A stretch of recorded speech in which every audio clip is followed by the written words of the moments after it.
Eka Anggraini dengan 58. Tujuan, mahasiswa mampu menunjukkan sikap tanggung jawab untuk memahami glikolisis. Glikolisis adalah proses pemecahan glukosa menjadi piruvat yang menghasilkan ATP sebagai sumber energi, sedangkan gluconeogenesis adalah proses pembentukan glukosa dari senyawa non-karbohidrat untuk menjaga kadar glukosa darah.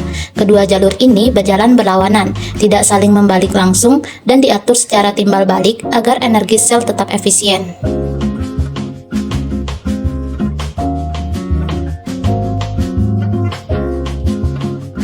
Sumber-sumber karbohidrat di lingkungan sekitar. Yang pertama, beras.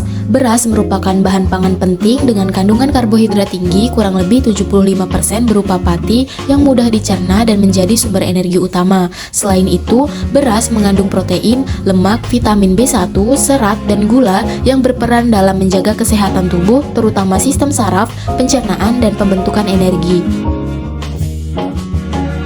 2. Jagung.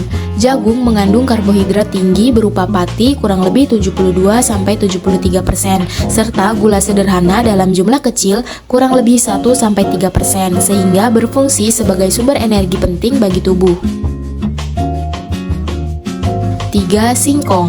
Singkong memiliki kandungan karbohidrat yang tinggi, yaitu sekitar 36,8 gram per 100 gram bahan, sehingga menjadi komponen gizi utama yang menyumbang energi sebesar 154 kilokalori. Karbohidrat pada singkong terutama terdapat dalam bentuk pati yang berperan sebagai sumber energi bagi tubuh. Karbohidrat yang ada pada makanan seperti beras, jagung, dan singkong dicerna menjadi monosakarida, diserap di usus, lalu dimanfaatkan sebagai energi, disimpan sebagai glikogen di hati dan otot, atau tetap sebagai glukosa darah. Glukosa berperan sentral dalam metabolisme karena kaya energi, bisa disimpan sebagai polisakarida dan menjadi bahan bakar serta prekursor biosintesis.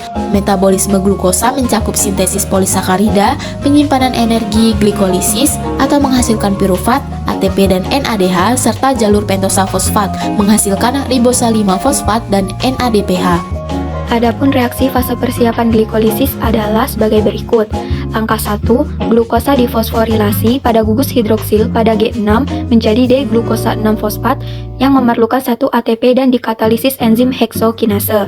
Langkah 2, D-glukosa 6-fosfat yang terbentuk diubah menjadi D-fruktosa 6-fosfat dikatalisis enzim fosfoheksosa isomerase. Langkah 3, D-fruktosa 6-fosfat yang terbentuk disfosforilasi pada C1 menghasilkan D-fruktosa 1,6-bifosfat yang memerlukan 1 ATP dan dikatalisis enzim fosfofruktokinase. Langkah 4, D-fruktase 1,6-bifosfat dipecah menghasilkan 2 molekul 3 karbon dihidroksiaseton fosfat dan gliseraldehida 3-fosfat dikatalisis enzim aldolase. Hal ini adalah langkah lisis yang memberi nama jalur tersebut. Langkah 5, dihidroksioseton fosfat diisomerisasi menjadi molekul kedua gliseraldehida 3-fosfat dikatalisis enzim treosa fosfat isomerase. Kemudian, reaksi fase penghasil energi glikolisis adalah sebagai berikut. Langkah 6, 2 molekul gliseraldehida 3-fosfat dioksidasi dan difosforilasi oleh fosfat anorganik membentuk 2 molekul 1,3 bis fosfogliserat dan menghasilkan 2 NADH yang dikatalisis oleh enzim gliseraldehida 3-fosfat dehidrogenase.